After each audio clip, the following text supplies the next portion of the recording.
Hello வணக்கம். இது உங்கள் சிவி ஈசோன் சொல்லர். எப்படி இருக்கீங்க? இப்போ பார்த்தீங்கன்னா லைவில் வந்து எப்பா பயங்கரமான சண்டை.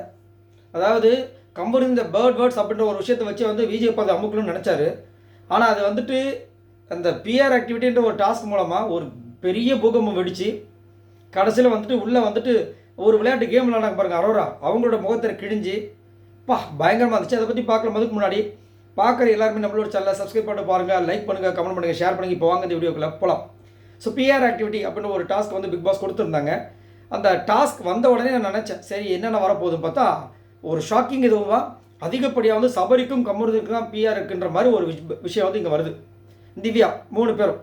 ஆனால் அதிகப்படியாக கமருதினையும் சபரி தான் நிறைய பேர் சொன்னாங்க, திவ்யா கொஞ்சம் பேர் சொன்னாங்க. அதுக்கு கம்மியாக வந்து பார்த்திங்கன்னா வினோதம் சொன்னாங்க, சுபிக்ஷாவை சொன்னாங்க. ஸோ இது மாதிரி விஷயங்கள் வர வந்துட்டு கமருதுக்கு சொருன்னு ஏறிக்குச்சு.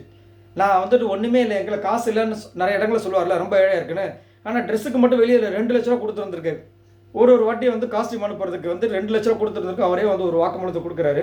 அதுக்கப்புறம் வந்துட்டு எங்கள் பிஆர் வச்சுக்கிறது ஒன்று தப்பு இல்லைன்னு அவரே வந்து வாக்குமூலம் கொடுக்குறாரு. நிறைய அவருக்கு டென்ஷன் ஏறிட்டு இருக்கும்போது பார்வதிக்கும் இவருக்கும் ஒரு கிளாஷ் வருது. அப்போ பார்வதி வந்து வச்சு செய்கிறாங்க. ஏன்னா பிஆர் இருக்கிறதுக்கு வாய்ப்பு இருக்குது கமருதீனுக்கு. ஏன்னா நானும் அவனுமே பழகின விஷயங்கள் கண்டிப்பாக வெளியே வந்து தவறாக போட்டு பண்ணுறதுக்கு வாய்ப்புகள் இருக்குதுன்னு சொல்லிட்டு சாண்ட்ராவும் சொல்லியிருப்பாங்க. அதாவது ஒரு பிரச்சனைனா கமருதனும் விஜய் பார்வதியும் 2 பேரும் தான் அதில் வந்து சம்மந்தப்பட்டிருக்காங்க. ஆனால் வெளியில் வந்து விஜய் பார்வதியோட விஷயங்கள் நெகட்டிவாக இருக்குது. ஆனால் கமருதனை பற்றின விஷயங்கள் எதுவுமே வரமாட்டுது. அப்போது கமருதனோட பிஆர் பண்ணுற வேலையாக தான் இருக்கும் அப்படின்ற மாதிரி அங்கே வந்து ஒரு சம்பவத்தை வந்து பண்ணவொன்னே அது அப்படியே சண்டை மாறி போகுது. அப்போ இதை வந்துட்டு என்ன பண்ணுற டப்புன்னு கமருதன் இருந்துட்டு இல்லை இவங்க பேட் டச்சுன்ற ஒரு விஷயத்த சொன்னாங்கன்னு சொல்லிட்டு இழுத்துட்டு வர்றாரு. இழுத்தோடனே இதை நான் போயிட்டு 3 பேர்கிட்ட சொன்னேன், அவங்க தான் வாக்குமூலம் வாங்க சொன்னோன்னே டக்குன்னு சாண்ட்ராவும் திவ்யாவும் உஷாராயிட்டாங்க. என்னது நாங்கள் எப்போ சொன்னோம், எப்போ நாங்கள் இது மாதிரி சொல்லவே இல்லைன்னு. இல்லை அரோரா தான் சொன்னாங்கன்னு சொல்லிட்டாரு. அரோரா மாட்டிக்கிட்டாங்க. நான் எக்ஸ்பிளைன் பண்ணுறேன்னு சொல்லிட்டு அவங்க இருன்னு சொல்லிட்டு அவங்க உட்கார வச்சிட்டாங்க விஜய் பார்வதி. அதை நாங்கள் பார்த்து ஒரு நிமிஷம் நான் உங்களை கூப்பிட்றேன்னு சொல்லிட்டு அதுக்கப்புறம் வச்சு செய்கிறாங்க. அதுக்கப்புறம் அந்த அம்மா ஐயோ அந்த அம்மா பண்ணுற அலப்புறம் இருக்கு பாருங்க. அது ஆனால் அது அந்த அம்மா பண்ணுறதுக்கு முன்னாடி இவர் பண்ண அலப்புறம் இருக்குது.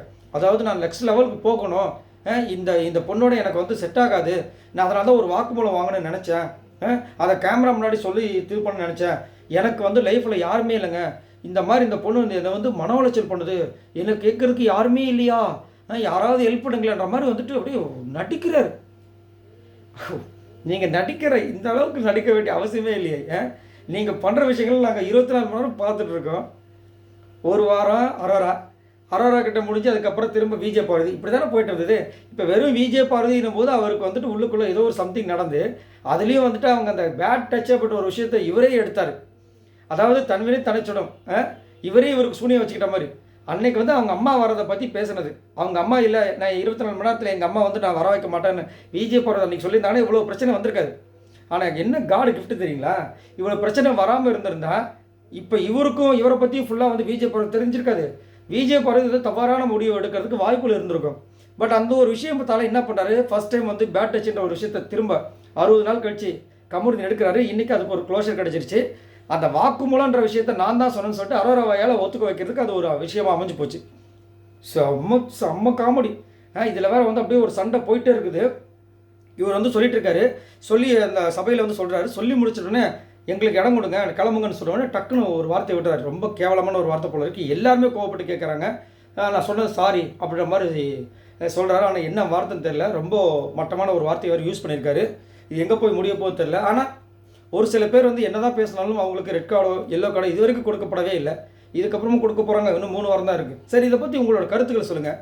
கமருதீன் வந்துட்டு லவ் பண்ணுற உடனே எனக்கு பட்டாம்பூச்சி பறக்க ஆரம்பிச்சிருச்சு, உனக்காக தான் இருக்க போகிறேன், உனக்காக நான் அந்த ஊருக்கு வரேன், தனியாக சிங்கிளாக வரும், எனக்கு பயம் கிடையாது, அப்படி இப்படின்னு டைலாக்காக விட்டுட்டு உடனே வந்து அடுத்த நிமிஷமே வந்துட்டு இந்த பொண்ணை வச்சு அந்த மேடையில் அவ்வளோ பேச்சு பேசியிருக்காரு. இதை பற்றி என்ன நினைக்கிறீங்க? நான் இதை வந்து முன்னாடி கணிச்சிட்டேன். எப்போ தெரியுங்களா, எப்போ வந்துட்டு ஆல்ரெடி ஒரு லவ் பண்ண பொண்ணை வந்துட்டு நாங்கள் டேட்லாம் போயிருக்கோன்னு சொல்லிட்டு அந்த கடந்து வந்த பாதையில் வந்து சொல்லி, இப்போ நாங்கள் வந்து இதில் இல்லை ஆனால் நாங்கள் ஆல்ரெடி டேட்லாம் போயிருக்கோன்னு சொல்லி அதை ஒரு நக்கலாக பண்ணணும்னு நினச்சாரோ, அப்போ இவர் கூட பழகிற பொண்ணுங்களை எல்லாமே இப்படி தான் முடிஞ்சதுக்கப்புறமா ஒரு டைமுக்கு அப்புறமா அசிங்கப்படுத்தாருன்னு தெரிஞ்சு போச்சு. அப்போ இதே விஷயங்கள் பார்வதிக்கு வரும்னு நினச்சா வந்துருச்சு. ஆனால் இதில் என்ன பியூட்டினா அதை அங்கேயே முடித்தாங்க பார்த்தீங்களா, அதுதான் வந்து பார்வதி கிடைச்ச ஒரு வெற்றியாக நான் பார்க்குறேன். இதை பற்றி உங்களோட கருத்துக்களை சொல்லுங்கள். பாய் நண்பர்களே.